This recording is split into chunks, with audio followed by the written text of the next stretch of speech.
The most important responsibility that any criminal lawyer will ever have is acting for defence or prosecution in a murder case. In these types of cases, both the guilty and the innocent feel the full force of the criminal law. So how should a defendant, a suspect, or their family react to these types of charges?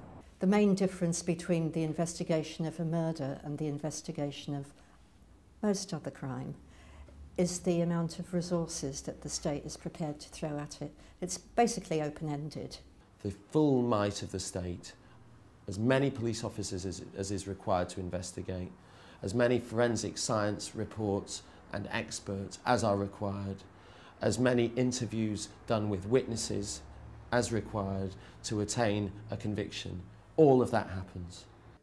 Resources are almost unlimited in investigating a homicide, and therefore they can go to the best experts and forensic experts. From the very outset and within the first 2 weeks of charge would be a pathologist's report. Following this, there may be expert reports which relate to forensics that are found on the body. It may be that there are forensic reports in relation to a knife or a weapon that's found at the scene. That will not only to potentially link the defendant to the body or the knife, but may relate to other persons who were also present.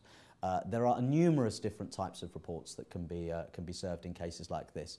Further reports are cell site examination reports, detailed, voluminous reports detailing mobile telephone evidence and showing on maps where somebody was at a certain time.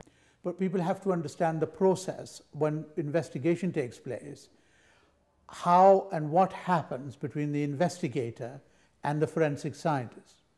And very often, you will get the police officer, the investigator, telling this forensic scientist what they are looking for.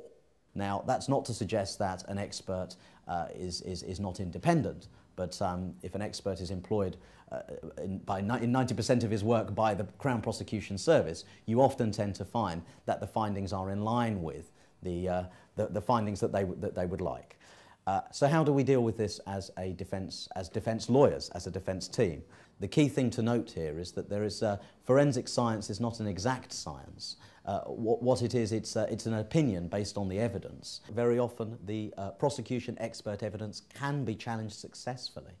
And if we, the defence, are able to provide an expert who can say that the evidence isn't, they can't be 100% sure that the DNA was on the weapon that was found, and potentially that they could only be, say, 55% sure.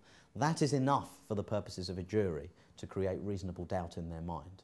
Whereas, had we not instructed the expert, they would be in a position where they'd be relying on the CPS expert and the CPS evidence against our defendant without any challenge having been made.